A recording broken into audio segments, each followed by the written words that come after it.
試圖將個教育電子化咧，係屬於一種跨時代嘅教育革命，係令到更加多嘅下一代咧能夠受惠。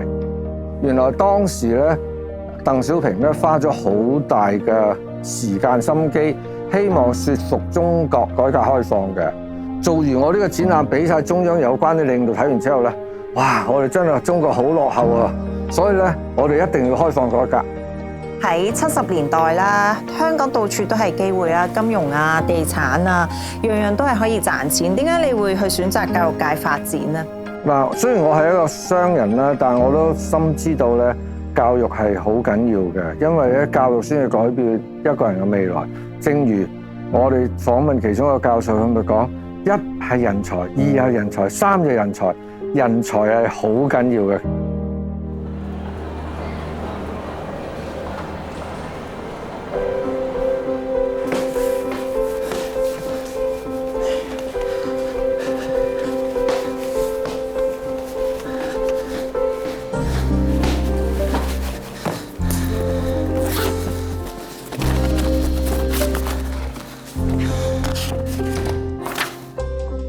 唐先生，你好啊，我約咗老闆，想介紹一部新教具嘅。唔好意思啊，老闆有急事已經走咗啦，通知唔切你，要你白行一趟添。唔該晒。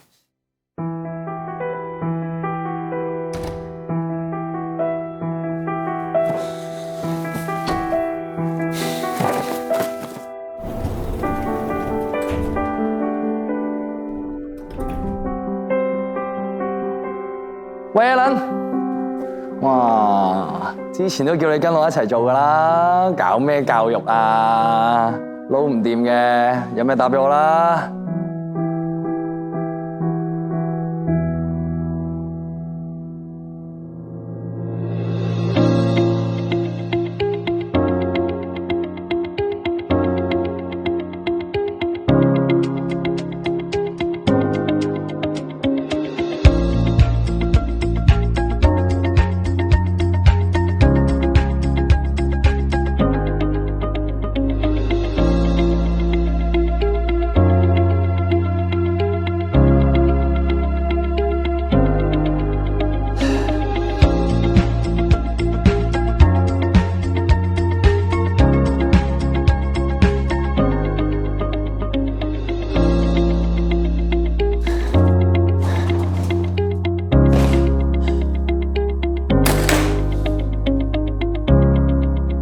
校長，嗱，同你介紹翻呢一部咧就叫做高影機。咁啊好處係咩咧？就係以後老師教學嘅時候咧，可以直接將個教材擺喺上面，然後投射出去咧，就可以節省好多時間啦。另一個好處係咩咧？可以隨意更換教學嘅內容，係咪好方便咧？喺70年代咧，我睇得到咧，全香港個學校咧，包括中國啦，都係用緊黑板啦、粉筆啦嚟教學。咁呢個係相對喺西方先進國家咧係落後嘅。通過投影儀，香港叫做高影機啦，可以改變呢個現狀啦。因為咧，我哋省咗好多教學嘅時間。香港叫做高影機咧，個最大優勢咧就係佢可以預先將好多啲教件咧做喺張膠片嗰度。咁如果你堂堂都要畫個地圖，或者堂堂都要畫翻同一樣嘢，倒不如呢個膠片一擺落可以着咗燈，因為着咗燈咧就有個光源咧，啲學生咧自然就將佢嗰個 focus 咧個焦點咧擺咗喺個銀幕嗰度，個教效益好好。咁喺香港咧，我就做咗好多宣傳，大部分嘅學校中小學都買晒啦。咁我覺得咁咧不如仲有得發展啊！咁就所以諗到去大陸，大陸咧嗰陣時都未開放，記得係1978年嘅5月20幾號啦。突然間收到香港佢哋國內嘅代理話，北京教育部咧就睇咗你個建議書咧，覺得好有意思，想同你傾下偈，睇下點樣安排呢個展覽會。咁我咪上去咯，同佢見面咧，佢就話鄧小平咧就睇咗你呢個，同埋教育部長都睇咗啦。咁我哋北京咧就官員咧會飛落嚟同你見面。做呢個展覽會需要多少時間？1年左右。 。 。 。。。。。。。。。。。。。。。。。。。。。。。。。。。。。。。。。。。。。。。。。。。。。。。。。。。。。。。。。。。。。。。。。。。。。。。。。。。。。。。。。。。。。。。。。。。。。。。。。。。。。。。。。。。。。。。。。。。。。。。。。。。。。。。。。。。。。。。。。。。教育部係計劃今年暑假進行，即係6月內。真係得返3個禮拜。All up to you, Alan. If you think you can do it, go ahead.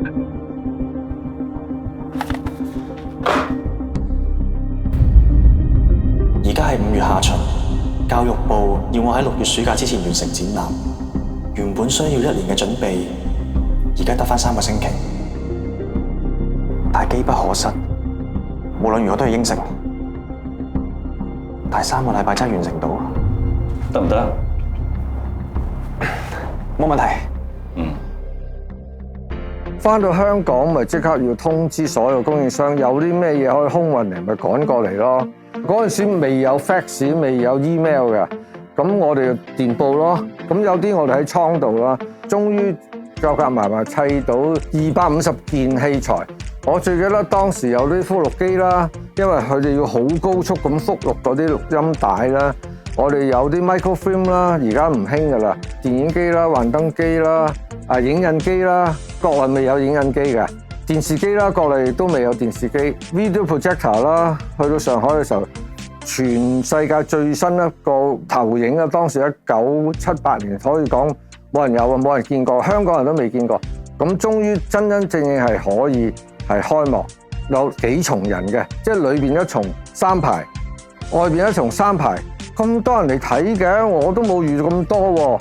點解咧？原來有啲人咧收到個通知太遲啊，買唔到火車票啊，踩單車踩2-3日，就好多都係咁。跟住仲喺外邊要排隊排好多個鐘頭先至入到嚟。你知唔知啊？我哋1993年咧印咗本書，係鄧小平同埋係教育部長咧指明一定要寫翻個歷史。咁其中有1頁到2頁咧係講個活動嘅。中國已經關咗門成30年啦嘛，都唔知道外邊嘅世界點樣樣，個都好 surprise 咯。對中國係一個好大嘅改變啊！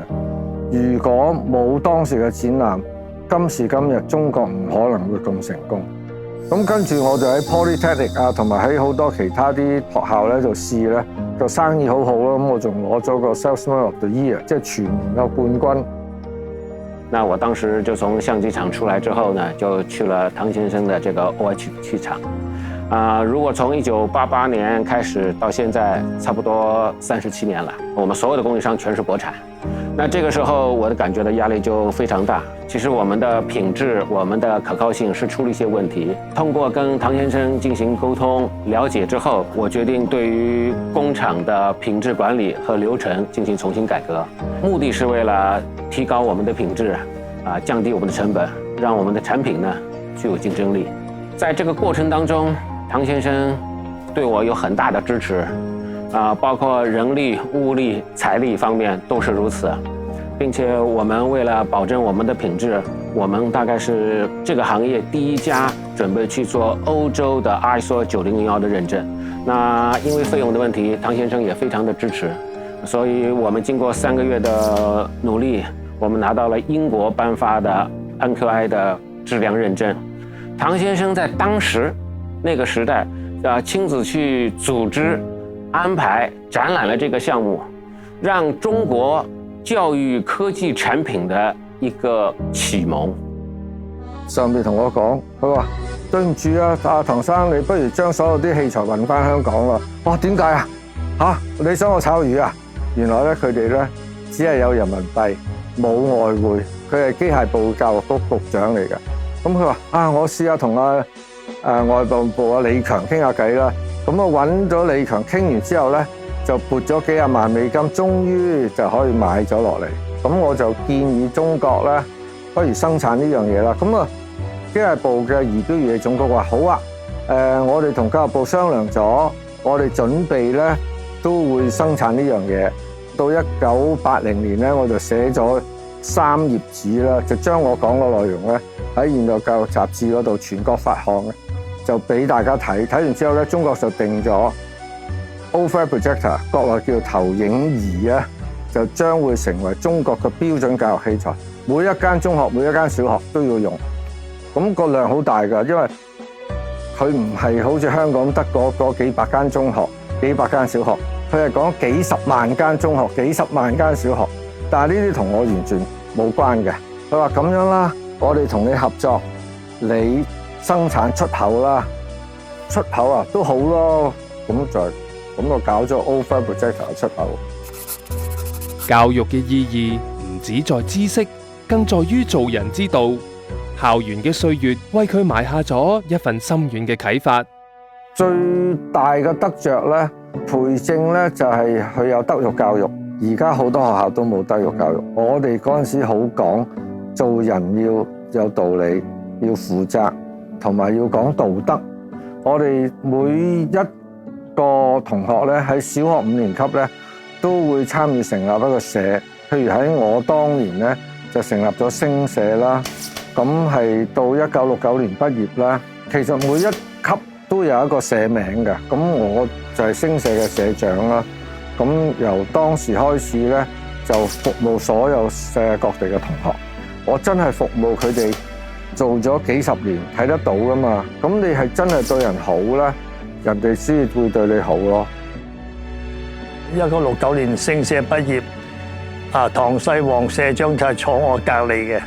唐世皇社長咧要我做副社長，係代表成個北美嘅。好多年之後咧，就開始同翻人社、行社同埋星社啲人接觸，變咗咧就對同培正同學嘅交流咧就密過喺培正讀書嗰陣時仲好多。我諗唐生都係所有成功咧係基於堅毅嘅信念同埋價值啦。金禧咧係一個相聚嘅價值。咁唐生係帶領我哋星社咧係經歷過個金禧嘅慶典啦，所以其實金禧只一個好核心嘅價值咧，我同唐生都好認同，就係咧生命影響生命。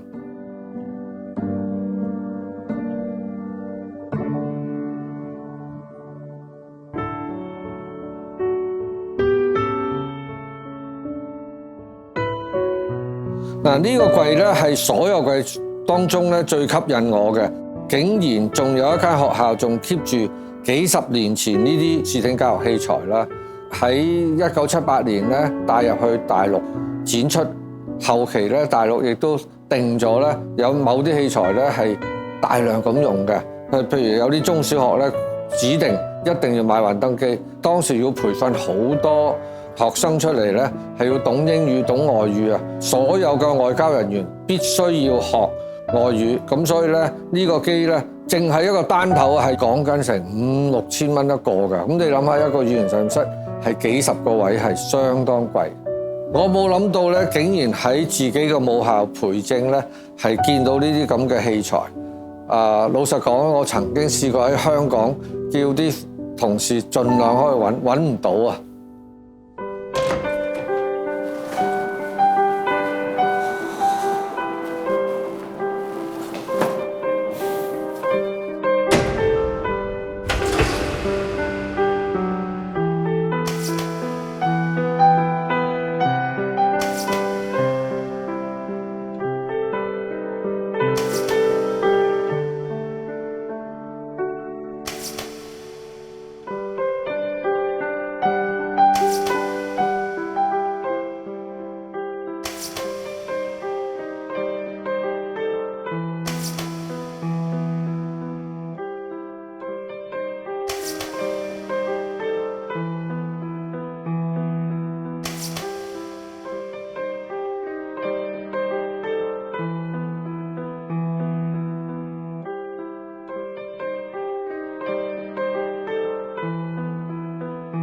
立春，萬物蘇醒，春木初生。